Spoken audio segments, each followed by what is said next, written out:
तर लग्नात किंवा इतर कार्यक्रमात डीजे वाजवण्यावर बुलढाणा पोलीस प्रशासनानं डीजे चालकावर कारवाईचा बडगा उगारल्याचं पाहायला मिळत आहे आणि त्यामुळे संतप्त झालेल्या बुलढाणा जिल्ह्याच्या मलकापूर आणि नांदुरा तालुक्यातील डीजे मालकांनी 13 मे रोजी होणाऱ्या रावेर लोकसभा मतदारसंघाच्या निवडणुकीत मतदानावर बहिष्कार टाकण्याचा निर्णय घेतलाय आणि या डीजे चालकावर होत असलेली कारवाई थांबवावी आणि डीजेला परवानगी द्यावी अशी मागणी डीजे मालकांनी मलकापूर उपविभागीय अधिकारी यांच्याकडे निवेदनाद्वारे केल्याचं पाहायला मिळत आहे। महत्त्वाची बातमी आपण पाहतोय।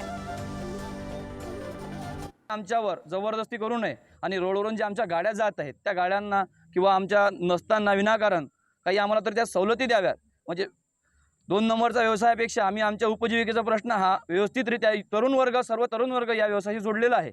हे व्यवसाय चांगल्या मार्गाने चालत आहे, आम्हाला चांगल्या मार्गाने चालू द्या, नाहीतर अन्यथा येणाऱ्या 13 तारखेला रावेर मतदारसंघातील निवडणुकीवर आम्हाला विचार करावा लागेल आणि बहिष्काराचा प्रश्न हा करावा लागेल। एकूण 2000 लोकांचा प्रश्न आहे पोटाचा, तरी प्रशासनाने आम्हाला सहकार्य करावं अशी आमची त्यांना विनंती आहे।